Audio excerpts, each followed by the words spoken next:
Let's talk about this in our, our post-deadline world when it comes to Obamacare. Bullseye, 7 million. Hit right in it.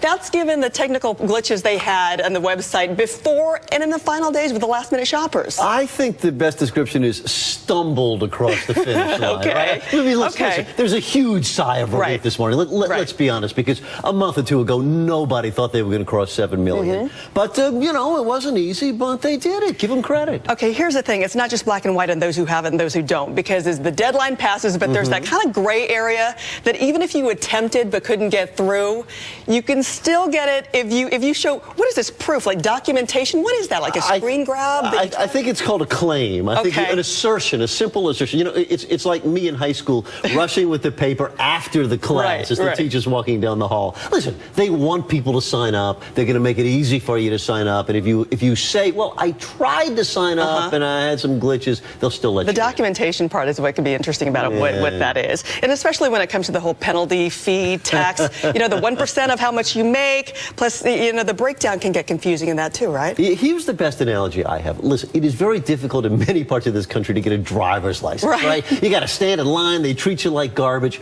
but most people want to drive, and so, most people have driver's licenses in America. If the insurance deal is good, people are going to want to put up with some abuse. We've got to get to this, a report by the Senate Intelligence Committee that the CIA misled the government, misled the public on basically their interrogation program post 9/11, basically saying, they concealed how bad, supposedly, that their interrogation techniques were, and that they, even these detainees would give up information, but they still continue to go through these tactics anyway. How bad? Well, listen, it's a huge clash between the Senate Intelligence Committee and the CIA, and the real underlying assumption is that a lot of this stuff just didn't work very well. Some of it was on the line, some of it was interrogation, some of it probably went into torture, but it now looks like it didn't really get us very much. All that's coming out now finally. It didn't get us very much. We're talking about 6,300 pages of this report. Interesting to see what it'll do with CIA and the FBI.